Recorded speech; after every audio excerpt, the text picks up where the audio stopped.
Hi, folks. You're with Tacitus today at your radio or your pushback channel, and thank you for joining this radio live stream. In this essay, I'd like to talk about how, and I think it's something we've all noticed, is how the media has been transformed from journalism and reporting of facts and reporting of events and breaking news, all that sort of stuff, into now the entire media landscape is dedicated completely and utterly to pushing propaganda as devised and scripted and coordinated by the globalists. Their sole purpose is to influence the public mind. That's their only job. They have no other job than that. So, and that, of course, it coordinates tightly and closely in the wider narrative that the globalist-controlled politicians do. So, Merrick Garland in the United States, the Attorney General, says that white supremacists are everywhere, and it's Hitler has been seen, and all this sort of nonsense, absurd, ridiculous, absolute, utter nonsense. But this is right on cue, is parroted by all the mainstream media, who can get guests to come on. Well, I did actually see Hitler yesterday. Yes, it is a white supremacist everywhere. Nazis and fascists everywhere. Look, I saw 1 million swastikas just today as I walked to work. And those sort of idiots. I don't know how many people fall for that, but it's just putting together that absurd, ridiculous propaganda narrative with just a barrage from the public service institutions, the elected representatives and the media, all of which, the NGOs, all of which are globalist controlled and funded. So, but let's compare. This is sort of me, I think, in the last year or second last year of high school, whenever it was, but this is when Elvis died, so 77. So it's going back, 40 years or something. But just taking the leading newspaper in Sydney of the day and looking at that, and now there's some embellishments, some wild claims about the racy sort of lifestyle that Elvis had, and so there's titillation type pieces, but you'd be hard pressed to find anything in that news, which is quite thick in those days. We're talking pre-internet here. You'd hard pressed to find anything in that newspaper that you'd say was propaganda to influence people or to plant deliberate falsehoods and disinformation in order to change people's views or opinions or attitudes. You'd struggle to find anything in there. Now, there's a breaking news section, which in those days, again, pre-internet, pretty much was the breaking news. Like I don't know, volcano blows up somewhere or something like that, some major event that is newsworthy only insofar as if you're one of the first people to talk about it or put it into the public domain.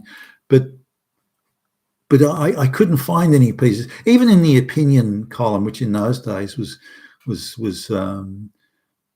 talked along the lines of, it was talking to people about this is what I think rather than this is what you should think. So there was clearly a difference there.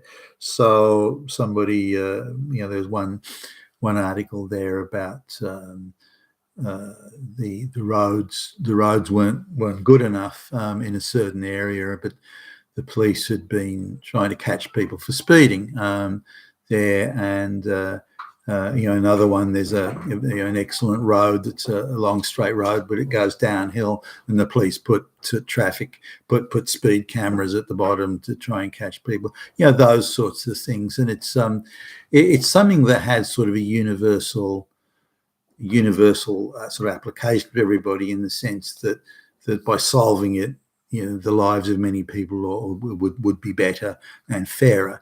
And there was every article that complained about something was suggesting that it wasn't fair in a universal application, that people should be treated equally and should be treated equally under the law and all these sort of things. So there are a number of givens that were there. Nothing like what you see today. and there are not the articles of white supremacists everywhere, Hitler, fascists, Nazis, misogyny and racism, and that just wasn't there. And it was fairness that the articles that raised, you could say, issues that were indirectly related to that sort of sentiment were really about how can we achieve fairness for everybody in the sense of equal treatment rather than equal outcomes or anything like that. So now this was the days when Australia was 97.5%, 98% white. So but which is different today. It's about 55% white today. But that sort of shows that there was no inkling of propaganda. I just couldn't find articles in there that I'd say were propaganda. Some were again embellished or a little bit fanciful. Like it's been heard that this rock star had went to his room with 50 prostitutes and they had all night, but this cannot be confirmed and no first-hand witnesses are available, and that sort of stuff. Also, sports stars were I think fair game. Football players, things like that were said to have had wild parties and the like. But again, that was titillation rather more than an attempt to inform or misinform or plant false information there to change people's minds or attitudes. Now, it wasn't long after that, I suppose 10 years later, maybe a little bit less, that you started seeing those articles, the propaganda articles began to appear. And again, this is even pre-internet. You could see them starting to crop up. They didn't really appear until the internet began to take off. And that's when you really saw the propaganda appearing. And the initial propaganda was in support of the divorce courts, that all men were wife-beating pedophiles and child abusers and that sort of thing.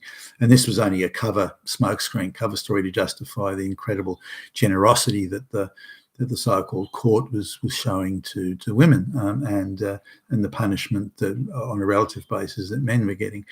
So and then more articles began to appear as time went on that clearly were propaganda. So you can see the ramp up occurring there.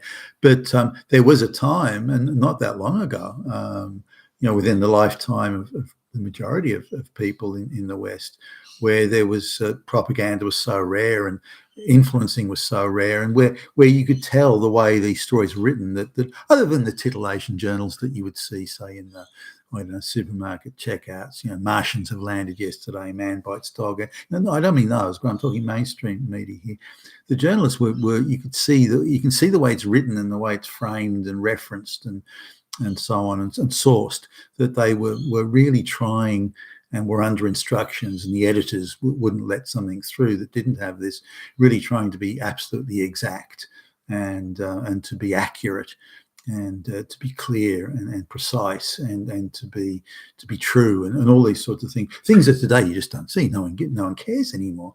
The race hustlers and the gender hustlers and the sexual preference hustlers are really they dominate completely the sort of stuff that we see today, which is again to do with influencing. But it wasn't always that way. And I've mentioned before, there was a guy who, from high school that went into study journalism and then go and become a journalist, where as a cadet journalist he was sort of given the job of covering I think it was some cake baking contest that some prominent politician's wife was going into, so they decided to cover it, and he got the name, instead of an orange cake, it was orange and poppy seed, for example. It wasn't that, but for example, something that small, and he got hauled over the coals and bawled out by the editor for getting that fact wrong, as minor and irrelevant to the overall scheme of things it was. That's how much emphasis was placed on those days in the mainstream media to be accurate and to get it right. Not the mistakes weren't made; they were, and not that journalists didn't from time to time go out of that, especially if they could get some super titillation front page story. But aside from that, and that was rare even, aside from that, accuracy was considered the important thing, and it's considered to be utterly irrelevant today. The narrative, the propaganda, and the mind influencing is all that matters today. That's how much things have changed within the lifetime of most people living in the West today. You've been Tacitus today, your Pushback channel, and thank you for listening.